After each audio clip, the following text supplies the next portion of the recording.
Hello and welcome to the lesson on binomial distributions. Per request of some of the students, I decided to give you a little bit of a pictorial representation of all the background noises you hear in a lot of my videos. So welcome to my zoo. Introducing the obnoxious and whiny Arthur. And now for the Lady Guinevere. And the fantastic Chiquita! And last but not least, my lounging lizard Mackenzie. Well, enough of that silliness. Let's move on to some binomial distributions. Binomial distributions. We frequently will encounter experimental situations where there are two outcomes of interest. Here are some examples. This is a perfect one for today because today's actually Super Bowl Sunday. We use a fair coin toss to see which of two football teams gets the choice of either kicking off or receiving to begin a game. A basketball player shoots a free throw. The outcomes are he misses it or he makes it. A young couple prepare for their first child. The possible outcomes are a boy or a girl. And a quality control inspector selects a widget coming off the assembly line. He is interested in whether or not the widget meets production requirements. So either it does or it doesn't. So those are some examples of possible two outcomes in a situation.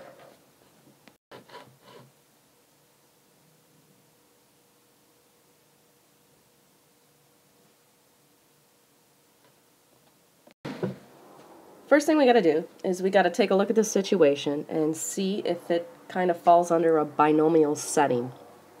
And I will go ahead and go over the requirements for any kind of situation that would need a binomial distribution model. Okay, the first setting we want to make sure is that each observation falls into two categories. We will just say that they are either success or failure. Next, there must be a fixed number of observations. And 3, the observations are all independent, meaning one observation does not affect the outcome of the other observation. And the fourth and last binomial setting is the probability of success, which we'll call P, is the same for each observation. If you are presented with an experimental setting, it is important to be able to recognize it as the binomial setting or a geometric setting, which we'll cover in the next section. If we can verify that each of the 4 conditions is satisfied, you will be able to make use of known properties of binomial situations to gain more insights. Alright, moving on to PDF. That stands for Probability Distribution Function. Well, that's fine. What does that mean? Well, if we're given a discrete random variable x, we can assign a probability to each value of x. And the probabilities must satisfy the rules for probabilities that we discussed in the previous chapter. Referring back to the APGAR scores from Chapter 5, we found the APGAR score of, I think it was having an APGAR score greater than 7. Well, that would be a similar situation of how PDF works. For instance, we would find the PDX of x being greater than or equal to 7. And that would be equal to the probability of x equals 7, plus the probability of x equals 8, plus the probability that x equals 9, plus the probability that x equals 10. Which I would believe it was around 0.908 or 91% of babies were born healthy. So that's very similar to what we're discussing here in probability distribution function. We'll get more into that when we pull out the TI Inspires and actually calculate the PDF. Now we have CDF, which stands for Cumulative Distribution Function. In a cumulative distribution function, given a random variable x, we can calculate the sum of the probabilities for 0, 1, 2 up to the value of x. That is, it calculates the probability of obtaining at most x successes in n trials. And again, this is something we can actually calculate with our TI Inspires, which we will do in class. Now we have the binomial coefficient, which is the number of ways of arranging k successes among n observations, is given by the following formula. Alright, the binomial coefficient nk is equal to n factorial divided by k factorial times the quantity n minus k factorial. This is going to look pretty familiar to you. This looks like a combination, which it technically is. And k is equal to, in reference to k, is 0, 1, 2, all the way up to n. N being the number of observations. When would we use something like this? Well, when we have situations that qualify using the binomial setting, we may need to be able to count the number of arrangements of successes and n observations without actually listing them, and that's when we would use the binomial coefficient. In reference to this, we don't want to think of this as n divided by k.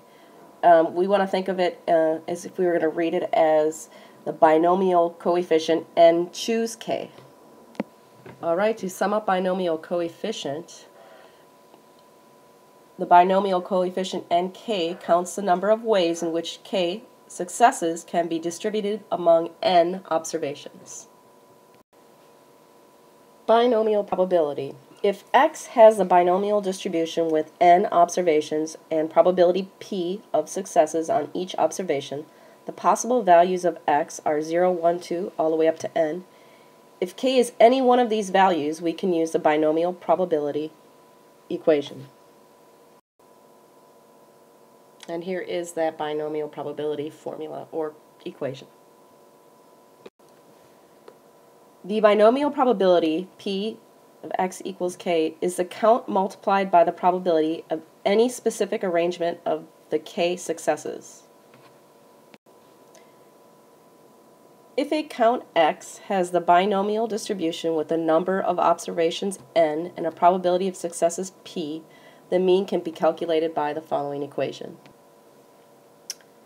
So the equation mu equals n times p. This stands for, this is the mean, number of observations, and the probability.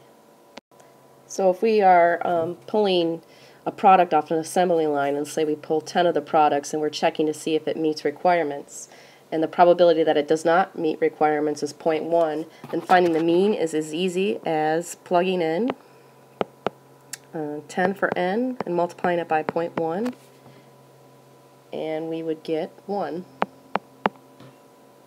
And so the mean for this particular binomial is 1. Here's the equation for finding the binomial standard deviation, which is equal to the number of observations times the probability times the quantity 1 minus the probability.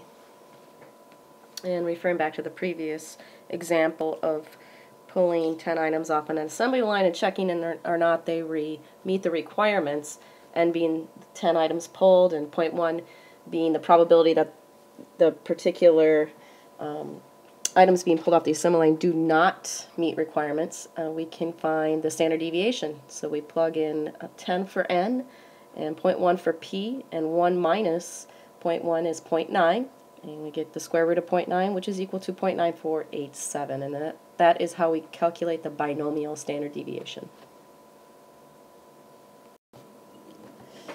The formula for binomial probabilities becomes awkward as the number of trials increases. We can use software and statistical calculators such as our TI Inspires to handle some problems from which the formula, it's just not practical to use.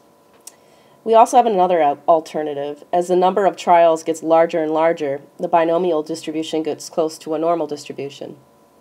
So we can actually use normal distribution to answer some of these binomial distribution problems, which we will address in class.